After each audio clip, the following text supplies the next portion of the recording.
નમસ્કાર દર્શક મિત્રો, DD10 ન્યૂઝમાં આપનું હાર્દિક સ્વાગત છે।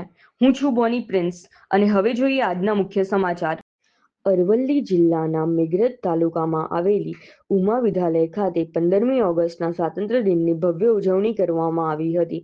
શાળા પરિવાર દ્વારા સ્વાતંત્ર્ય દિનની ઉજવણીને યાદગાર બનાવવા વિવિધ દેશભક્તિમય અને સાંસ્કૃતિક કાર્યક્રમોનું આયોજન કરવામાં આવ્યું હતું। કાર્યક્રમ દરમિયાન વિદ્યાર્થીઓ ઉત્સાહપૂર્વક ભાગ લઈ દેશભક્તિના ગીતો, સાંસ્કૃતિક કાર્યક્રમો સહિત વિવિધ મનમોહક રજૂઆતો કરી હતી। સમગ્ર શાળા પરિસર દેશભક્તિના રંગે રંગાઈ ગયું હતું અને ભારત માતા કી જય તથા વંદે માતરમના નારાઓથી ગુંજી ઉઠ્યું હતું। આ પ્રસંગે શાળાના અધ્યાપકો, વાલીઓ અને વિદ્યાર્થીઓ મોટી સંખ્યામાં ઉપસ્થિત રહ્યા હતા।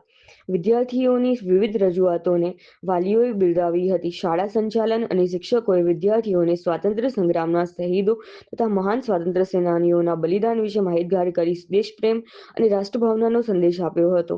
ઉમા વિદ્યાલય ખાતે યોજાયેલા આ કાર્યક્રમમાં વિદ્યાર્થીઓ અને વાલીઓમાં ભારે ઉત્સાહ જોવા મળ્યો હતો।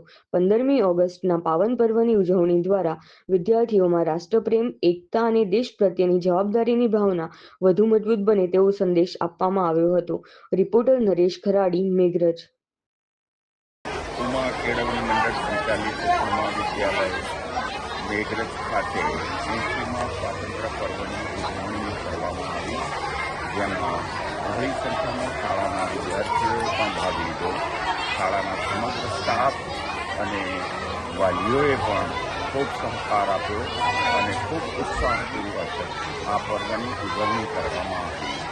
આ પર્વના માધ્યમ દ્વારા દેશના વિકાસ અને સાર્વત્રિક રીતે દેશ વિકસિત રાષ્ટ્ર બને એ દિશામાં વક્તવ્યો પણ આપવામાં આવ્યા અને આ વક્તવ્યો વિદ્યાર્થીઓના ભાવિ ઘડતર માટે ખૂબ ઉપયોગી પુરવાર થશે એવી આશા અને અપેક્ષા રાખું છું।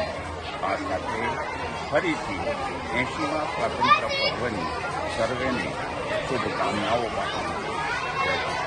સ્વાતંત્ર્ય પર્વની ઉજવણી નિમિત્તે આજે અમારી શાળામાં વિદ્યાર્થીઓ, શિક્ષક મિત્રો, અમારા નવા આચાર્યશ્રી તેમજ વાલી મિત્રોએ ખૂબ જ ઉત્સાહપૂર્વક ભાગ લીધો। આવી જ રીતના દરેક પ્રોગ્રામો શાળાની અંદર ખૂબ જ ધામધૂમથી મનાવવામાં આવે છે। વિદ્યાર્થીઓ પણ એમાં રસપૂર્વક ભાગ લે છે, શિક્ષક મિત્રો પણ ખૂબ જ મહેનત કરે છે અને આવા દરેક પ્રોગ્રામો અમારી શાળાની અંદર તેમજ તહેવારો પણ ખૂબ જ સરસ રીતે ઉજવવામાં આવે છે। આજના દિવસે હું ઉમા વિદ્યાલય વતીથી, ઉમા પરિવાર વતીથી તમામ દેશવાસીઓને ખૂબ ખૂબ શુભેચ્છા પાઠવું છું।